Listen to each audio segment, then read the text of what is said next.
So, this happened about 3 months back, and it stuck with me, and I just want to get the whole story off my chest, to be totally honest. Now, I live in a rural area in the northwest coast of Scotland. The scenery is beautiful, with lochs and bens, lakes and hills for those non-Scots, right outside of my door. The nearest village is about a 15-minute drive away and only has a few hundred people itself. Other than that, there are a few other houses sparsely dotted about, but the closest neighbor is still a mile or two away from me. My house is next to the lake, which I'll fish in from time to time, and a large field which acts as my backyard. And the field is then abruptly met with a tree line, which is the entrance to one of the largest wooded areas in Scotland. And that's more or less the layout. And other than that, it's just me living there. My other half passed away a few years ago, and since then, I've fallen into a bit of depression. And it was a tough time in my life, but I got through it. And especially after I adopted the wee man, Alfie. Alfie's a border terrier, and acts as my best pal. He goes everywhere with me, and he has really been the difference between life and death at times. Because we're so isolated up here, the usual routine is just before bed, about 9 or 10, I'll open the back door for Alfie to run around in the field a bit, and that way he can take care of any last-minute business. It's Scotland, so naturally 360 days of the year are freezing. Because of this, now I'll shut the door behind him and wait for him to come and scratch on it to let him back in. And so this one night, 25th of April this year, things were as normal. Now I was watching some rubbish on Netflix, and Alfie next to me. The wee man got up and started stretching, so I made a mental note to go ahead and let him out. Now I finished watching whatever I was watching and went and opened up the back door. The night was of course pitch black, and I could see just the outline of the trees in the distance. And I lit up a quick cigarette, bad habit, I know, and smoked it quickly before closing the door. And I went and did some bits and bobs, closing curtains and doing some dishes, when I heard Alfie scratching away at the door. It had been about 5 or 10 minutes, so I went to go and let him in again. And I put the plate I was cleaning down and began walking down the corridor to the back door. And I yawned on the way and gave Alfie a rub on the head as I walked past. And I thought about having another cigarette, but I just gave Alfie a rub on the head. And the thought stopped me dead in my tracks. And I turned back, and sure enough, Alfie was lying snoozing in the corridor. Weird, I could have sworn I heard him scratching on the door.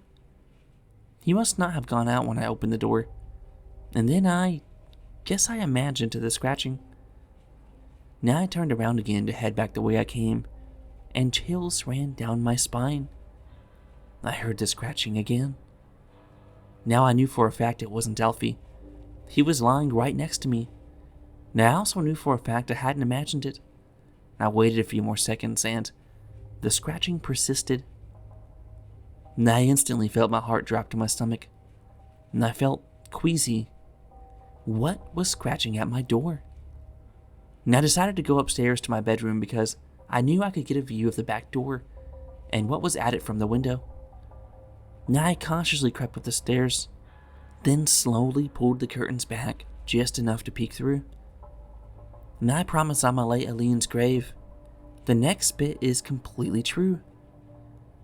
I watched in horror as a fully grown man who was perched on all fours began to scratch at my back door again. This sight nearly made me faint. Now I'm not a small man, and I chop and deliver firewood for a living, so I'm pretty strong. But just the pure creepiness of seeing this shook me to my core. Now I couldn't see his face that well, but I could make out he was maybe 30 to 40 years old, and he looked like he was of Asian descent. A point that may be relevant is that this particular area of Scotland is very white, about 99%. And everyone knows each other anyways. No one even knows someone of that description in any local villages within 40 or 50 miles of here. I also could make out a grin on the man's face. It looked like he was trying to stifle it, however. Like he was excited, but trying to keep himself composed. The scratching noises were indistinguishable from Alfie's, so I immediately knew he must have had long fingernails. He scratched the back door a couple more times over the next minute or so. And after this, he crawled down the 3 or 4 stairs to the back garden and began crawling in circles. This image was even more sickening than the last. A grown man crawling on the floor like a dog. That was until he burst into a sprint. He had quickly risen from his crawl and taken the 10 to 15 meters he was away as a run-up. A run-up charge straight into the back door. And I fitted those doors myself, so I trusted the hinges they were built on, and rightly so. The man bounced right back off, but the sound immediately alerted Alfie. And Alfie started barking uncontrollably, and I took this as a chance to say something. "Get out of here, mate. I can see ya," I shouted down. The man didn't even flinch. He just stood up from the door and brushed himself off. He didn't even look up at me. He just turned around and walked away, calmly further into the backyard. Further and further until he hit the tree line. And he kept walking. The guy had only been wearing a hoodie and dark gray tracksuit bottoms, so he must have been freezing. To then venture off into the dark woods alone, so carelessly. And the whole situation had me equally as confused as it did terrified. And I called the local village police station, and they said they'd send someone out to talk to me. When the officer got here, I told him the story, and recounted the man to the best of my abilities. But after I finished recounting the tale, all I got was a, "Are you drinking again, Derek?" I couldn't believe it.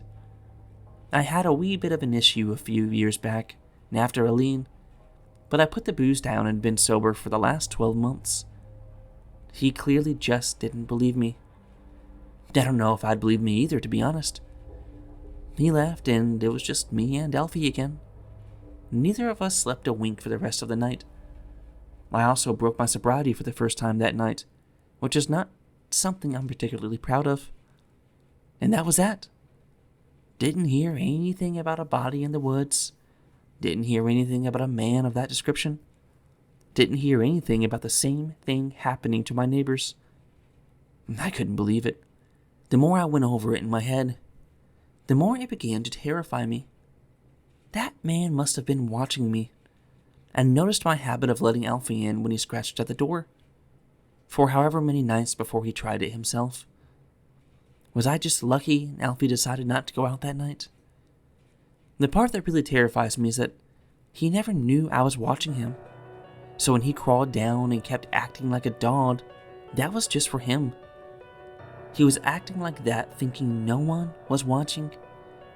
And I've spent the past months combing over the pictures of any escaped mental patients or convicts over the last 20 years, but nothing. And it's almost as if the guy... Fuck.